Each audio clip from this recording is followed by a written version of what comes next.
Ladies and gentlemen, welcome back to The Spoken. This is part 2 of our Chiefs segment. We're going to jump right back into it. We're hearing things about the fans are demanding Stanzi to see more reps. What do you think about that, Derek?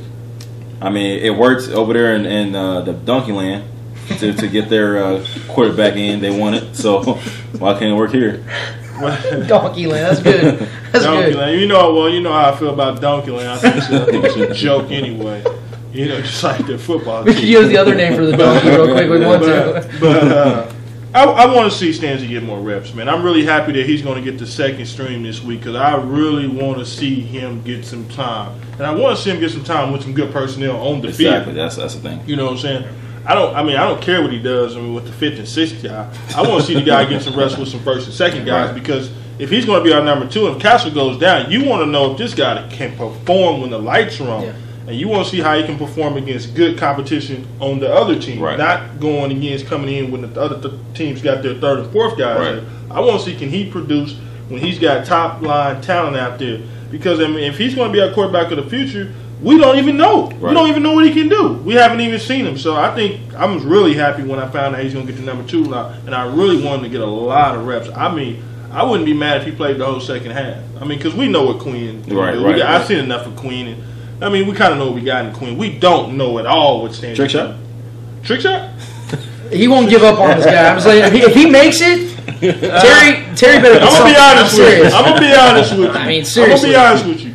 Trick shot probably got a little bit better chance than I do of making this football team right now. Just a little bit. That's just percentage-wise. 5%. Just a little bit. That's just. I'm gonna go 5%. Let's see what Vegas has got on it. And that's only because he's on the team. Well, hey, when it comes to Stanzi, guys, I mean, we had to expect this. I mean, the fans are gonna want to see this guy because, like you just said, no one really knows what he could really do against not only with number 1 talent, but against number 1 talent. You know what I mean? Like, be able to really see what he can do. Can he audible? Can he scramble out and make a right play? Can he extend the play? Can he make the right, with all the other stuff in line? Can he follow the guidelines of Dable? Can he just run the offense? Period. We don't know that. I've seen that he has the physical giftings to do it. I think he's got the most upside of all the quarterbacks on this team, maybe combined. Seriously, I mean, he really has the ability, I think, to be a starter on this team and to do more than what Castle or Quinn could give you. Quinn, in my opinion, not to go off on it, but I think he's always been a practice guy. Looks real sharp in practice, can show you some things, make the fans all excited. But when it comes down to being in the lights, I just don't think he's the kind of guy that you really can say, you know what, we have confidence in you. I don't believe that Quinn's that guy. Stanzi, on the other hand, I think is going to finally get the opportunity to show a little bit. I don't know a whole lot. It might not be a lot, but I think there's going to be a little bit of what we can see. Because the last game, we didn't get to see anything. He was just out there just hiking it and sending it to DeDrone and Cyrus Gray. We didn't get to see anything from him other than just snapping it and going and giving it to them. So hopefully against the Rams, we'll be able to see him do some things that we haven't seen yet. And be in pressure situations. I want this game to be close. Right. And I want him to be put in the game when it's close. And therefore, we can see how he handles pressure. Because this isn't really a lot of pressure. If he can't handle that, that's going to concern me a little bit. I mean, I'll still have some grace on him because, like I said, this is his first year of really having training camp and OTAs and all these other things. So I'll still have some grace on him, but I will be a little bit less optimistic about his ability if, in fact, he cannot get it done. All right. Now, next question is, will the Chiefs have a top 5 defense? I mean, we have Barry back. We got Lewis in the backfield. We got Route, Flowers on corners. We have Holly, Belcher, Houston, DJ. I mean, that sounds like a pretty good stack defense right there. Yeah. Top 5 defense? I think they have the ability. I think they have the talent. I mean, that's not even a question. They have the talent to be a top 5 defense. And in all retrospect, I'm really not worried about if they're going to be ranked at top 5. Right, exactly. And just for the sake of question, I don't know because the teams they have, the Chiefs don't have an easy schedule by any means. They don't also have a very tough one. I think it's 15th or 16th in the league. It's like right in the middle. But they have a few games where they're going to have to play against some pretty good passers.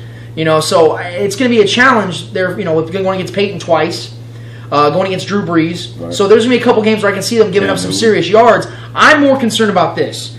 Being one of the top 5 red zone defenses, making some stops, making them, stopping them at field goals, turnovers in the red zone. I want to see that. I want to see turnovers in the backfield. I want to see interceptions, anticipation. I want to see that. Being able to instinctually make die over a guy. Right, you know what I mean? Like Belcher was. I don't know if that was him or Clark Kent. I couldn't tell. You know what I mean? Like that was incredible. I like seeing that, and that's from a guy that doesn't even have a guaranteed contract. Right, exactly. That's a dude that might not be here, very much longer. That's the guy that's trying to make football. So and so I want to see this team getting sacks and all this stuff. We can worry about the top 5 and all that stuff. That'd be great, though. It'd be a nice little bragging right and put that on our shoulder and carry that around as fans.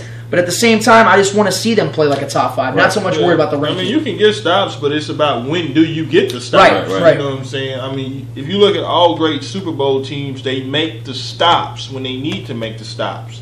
What happened with New England a couple years ago when they were, 18-0, 19-0 or something, and couldn't make the stops against the Giants. And last year when New England, when one of the worst defenses in football, they got hot at the right couldn't time. make the stops. You got to make the stops. And when you look in turnovers and takeaways, all great teams have takeaways.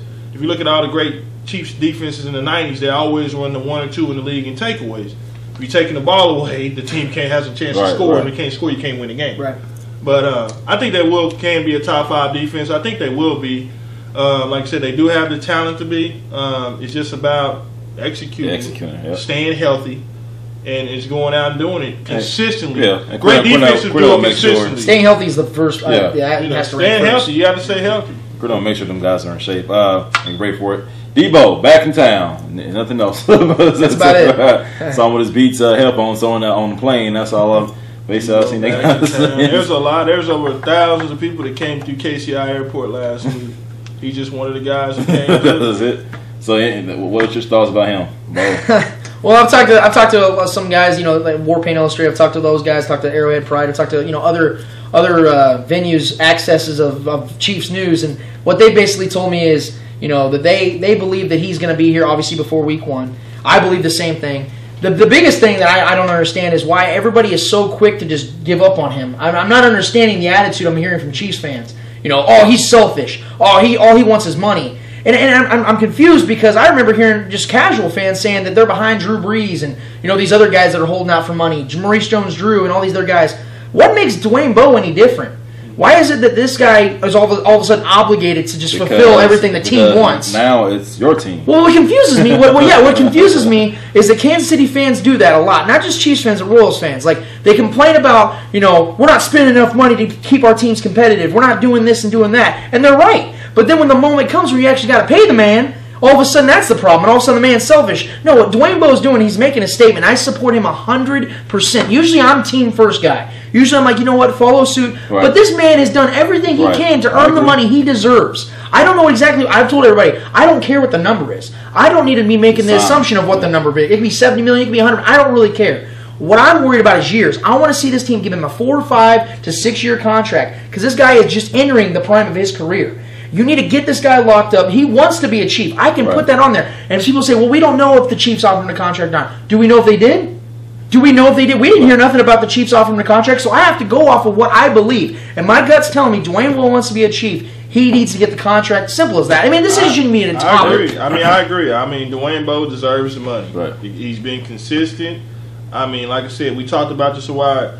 Far as not having a quarterback, he's probably been the best receiver, not having a quarterback other than Fitzgerald in the league. In the last couple years, because he had Kurt Warner in 09.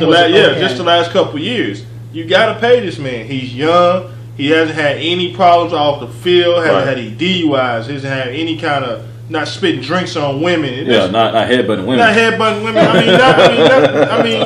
He has. Good job, man. You have to. Pay the guy the money. If the Chiefs want to win the Super Bowl in the next year or two, you're going to have to do it with Dwayne Bowe. Dwayne Bowe or Chad Johnson. Doesn't it kind of confuse you real quick? Doesn't it kind of confuse you? Doesn't it kind of confuse you just a little bit though? Like how people back up Castle, who has been, let's be real, guys, not impressive to this point. And people are like, well, he's a good guy, he's good with the community, and all this other stuff, and we got to keep him. And he deserves another shot. But we're sitting here debating whether Dwayne Bowe, who's been the best, most consistent weapon on this team for a half decade, whether he should get a contract or not. Yeah, he's being selfish. What is the thought process? You got all these guys around him that he came in with the Herm Edwards regime, getting the contracts, and he's not getting one.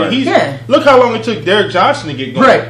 It took him 6-7 years. They were signing over. They were getting ready to part ways with DJ. All of a sudden, DJ gets money. And you know as well as I do, Pioli, when he wants a guy, he wants to extend a guy's contract. When Pioli wants to extend a contract, he gets it done. Yeah. So you cannot tell me this guy is trying his best. Give me a break, man. You don't win executive of the year that many times in a row. As much as I have supported Matt Castle here lately, Matt Castle wouldn't have got nowhere to no Pro Bowl or had any kind of success without Dwayne Bowe. You can talk about Dwayne Bowe's drops. He led the league in touchdowns in 2010. I mean, what do you want to give him the negatives? You don't want to give him the positives. Right. You got to put the positives. Quickly, predictions for St. Louis on Saturday.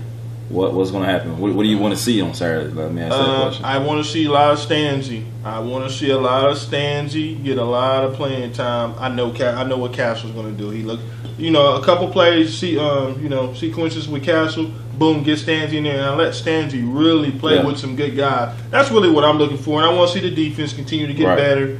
And that's all I'm looking for, really. It's going to be a closer game because it's going to be on the road for the Chiefs. I think that's going to be a first challenge for them. I think the Chiefs will win. I think they win by 3. I think it's going to be 27-24. 27-24. Awesome. I think I'll go with prediction. Chiefs 31 and 31-17 Chiefs. All right, quick question real quick. Dabble, how do you guys feel about him, offense coordinator right now? Nothing negative. I cannot sit here and say that this guy has shown me anything that concerns me. He has this team. He has the offense in line. Cornell's basically just giving him the keys. Right. Said, you do it. And he's, in my opinion, guys, it feels like there's 2 head coaches on this team. Right. And he's done a dang good job so far. Yeah. So far, so good for me. I was out there. I love his energy. I love his communication with his players. Right. It's so important to be a coach. I don't care, head coach, assistant coach. You have to have communication, and you have to go out there. The right type of communication. The right type, not just screaming, because when you're making a lot of noise, but you're not saying nothing. Right. You know what I'm saying? If you're gonna scream at a guy and get on a guy, teach the guy. Right. Not only get on him for what he's doing, show him Right. what he did wrong, and show him how to correct it. Not just you get over there. Because eventually the players will tone you out when all you're doing is screaming at them. No, Gunther Cunningham, for instance. I coach basketball, and I've told my assistant coaches all the time. You know what I'm saying? If they hear it, they'll forget it. If they see it, they'll remember it. Yeah. Period. Bottom line. Well, thanks for our time here today on Unspoken. Terry Love, Lance Twitwell, Derek Williams. Thanks for joining us once again. People.